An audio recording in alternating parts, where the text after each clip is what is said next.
have a listen at this one. I think the connective issue that makes it hard to separate those two dimensions of the problem is Iranian support for Hezbollah and Hamas. The Israelis are going to continue to pound Hezbollah, just to pick on that example. And we see that happening right now. There's supposed to be a ceasefire, but in fact, there's no ceasefire. Hezbollah and the IDF are firing away at each other, and that's going to continue for as far as the eye can see. But the Iranians support Hezbollah, they support Hamas, and they support the Houthis. And the Iranians, under no circumstances, are going to give up the support for those three groups. That is going to make it very hard for the United States to reach a meaningful peace agreement with Iran, because Israel is inextricably linked with Iran vis-a-vis those three groups. And the United States is, of course, linked with Israel. So I think all of this tells you you're not going to get a meaningful peace agreement here. You may get, some Rube Goldberg type agreement, puts out the fire for a while, but there's no real hope of a meaningful peace agreement. And this is in large part because of Israel. As I've argued for a long time, actually with Steve Walt, you have to understand that Israel is a giant albatross around their neck. I think more and more Americans are coming to realize that. But we are in deep trouble in the Middle East because of Israel, and we have no way of fixing. I mean, of course, if they leave Israel alone to fight with Hezbollah or Houthis or Hamas, if United States says, okay, we have nothing to do with you guys, you just fight it out with Israel, we will not support Israel, you will see Israel will collapse in a matter of just few days. They cannot fight even a small group like Hamas. How can they fight a country like Iran? And then if you add Hezbollah into this and also Houthis, I mean, just the three groups, just the three H can actually destroy the Zionist state of Israel, and they'll be very happy to do that. Just take that support of the United States away from it. The problem. The lobby is so powerful here in the United States when it comes to influencing policymakers that it's just hard to make any progress in solving this problem. And by the way, the principal reason we're not moving towards some sort of ceasefire now, some sort of even half-baked agreement, is in large part because of Israel and the lobby. They just will not let Trump cut any kind of meaningful deal with the Iranians. They want the war to go on. So where will we be, in your view, in 6 months or 8 months?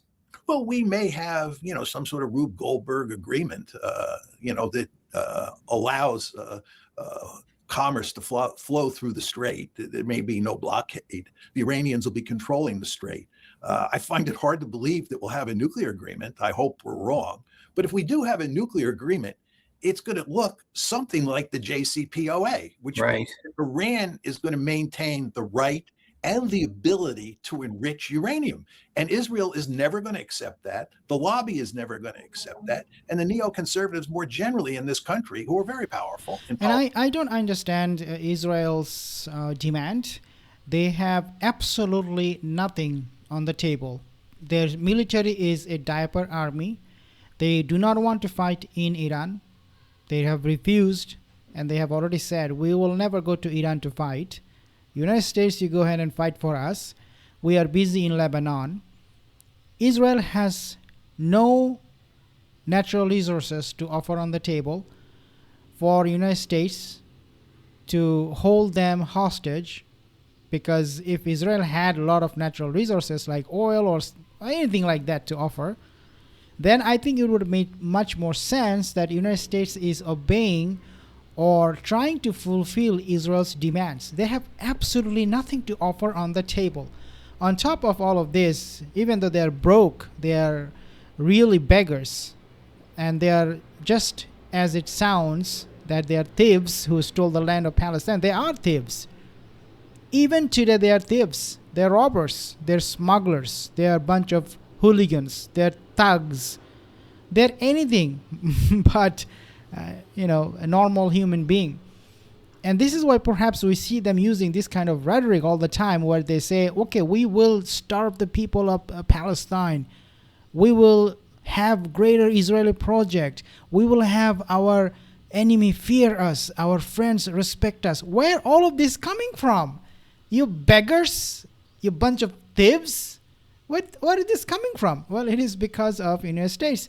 The only thing that they're good at so far, is blackmailing, deceiving, and really making a foreign country, in this case United States, to do their bidding. That's what they're really good at. But even this is getting exposed and it's just falling apart. Policy circles are never going to accept that. So, we're just going to go on and on, arguing with the Iranians about their nuclear capability, threatening them, and so forth and so on.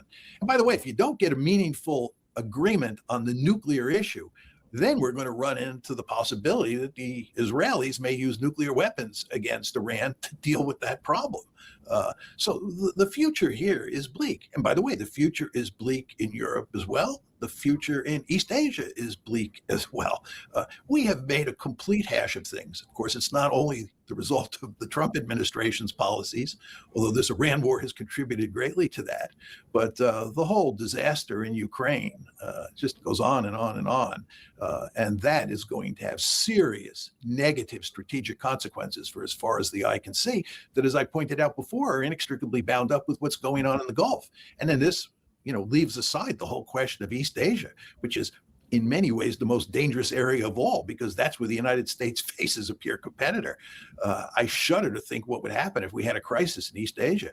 I hope Trump can work with Xi Jinping to make sure that that doesn't happen. But you want to remember, we have two major wars taking place, one in the Gulf and the other in Europe, and we don't have a war in East Asia. But if we did, we would be in the really deep kimchi. And thankfully, we don't have that problem. And hopefully, President Trump can work something out with Xi so that that doesn't happen.